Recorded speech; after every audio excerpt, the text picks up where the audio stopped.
North America, home to thousands of fintech startups, a well-established financial ecosystem, and a rich history of technology leaders and innovators. Yet, when it comes to uptake of real-time payments, as a region, North America isn't number one. Yet. In the background, things are happening that could skyrocket the US and Canada into pole position. But who's pulling the strings and bringing real-time payments into the mainstream?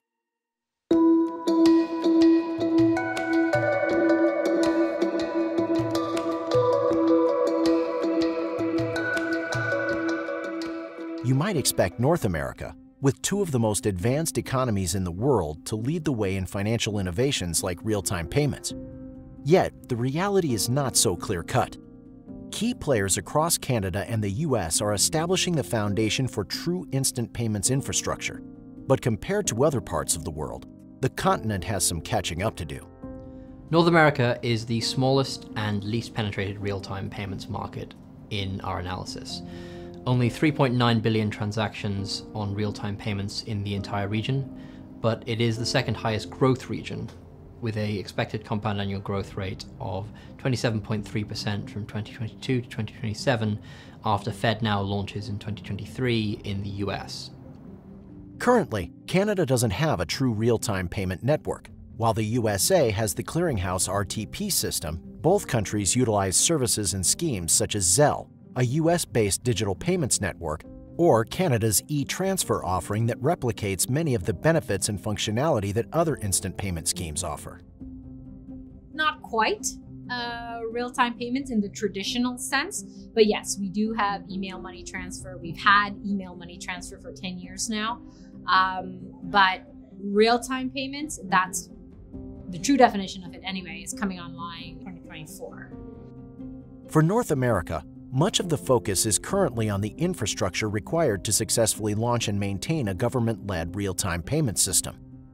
The U.S. Central Bank, the Fed, is rolling out its new instant payment scheme, FedNow, in 2023, and is anticipated to revolutionize how real-time is leveraged across the country. We're very excited about the FedNow roadmap. One of the things that we've been really focusing on is what do we do post-launch? So we're intentionally launching with a service that will meet the core needs of an instant payment solution. It will settle in real time. Will allow for funds availability for the beneficiary. It'll be final and irrevocable, kind of the bread and butter that you would expect to get with an instant payment solution. But the key will be what do we do next on our roadmap? And we're looking at things like enhanced fraud capabilities, the ability to support alias-based payments. That may be a solution for P2P payments, but even beyond that, you can imagine business payments being supported by a business ID or other things. For the FedNow project to be successful, inclusion and access across the full financial ecosystem are deemed necessary.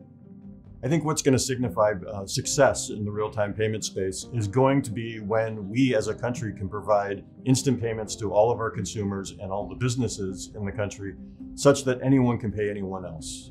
When Governor Brainerd announced the FedNow entry into the marketplace, we said that as a marketplace we need to be able to meet that need, and we strongly encourage all of our colleagues and others to work alongside us to get there. North of the border, it's a similar story. The trends in North America when it comes to real-time payments is, first and foremost, we need to deploy our infrastructure. I think the biggest difference between Canada and the US when it comes to real-time payments is that they have the TCH that's already been deployed versus in Canada. We are still looking to deploy our real-time rail shortly. So that's one of the biggest difference, just having the infrastructure online. With FedNow going live in 2023, many expect its growth to be one of the largest real-time payment networks in the world. America's tech-savvy consumers are already used to paying in real time with the likes of Zelle and ACH. So adoption of instant payments won't be starting from zero.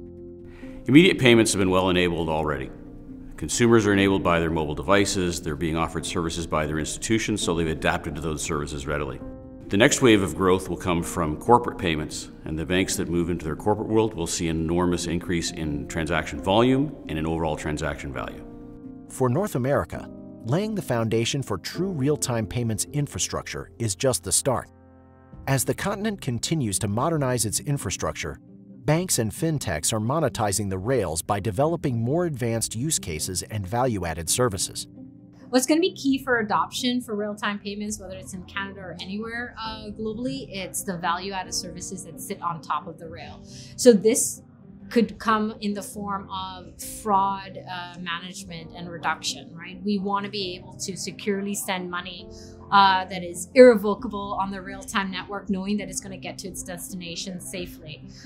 We want to be able to expand real-time rail capabilities, not just to the consumer, which is where you typically see in other countries, but also to the businesses, right? How can they get value from it?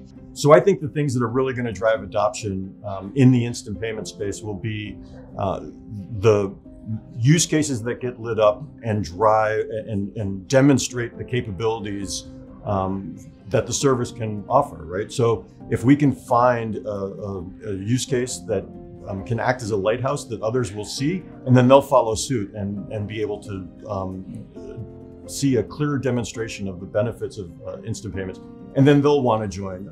So I think what will drive use cases and the usage of the service will be a combination of both the legacy infrastructure and fintechs. You're going to need, in many instances, you need the legacy infrastructure in places like bill pay, where it's already existing, and we're going to have to lean on the incumbents to support the core functionality that supports things like bill pay.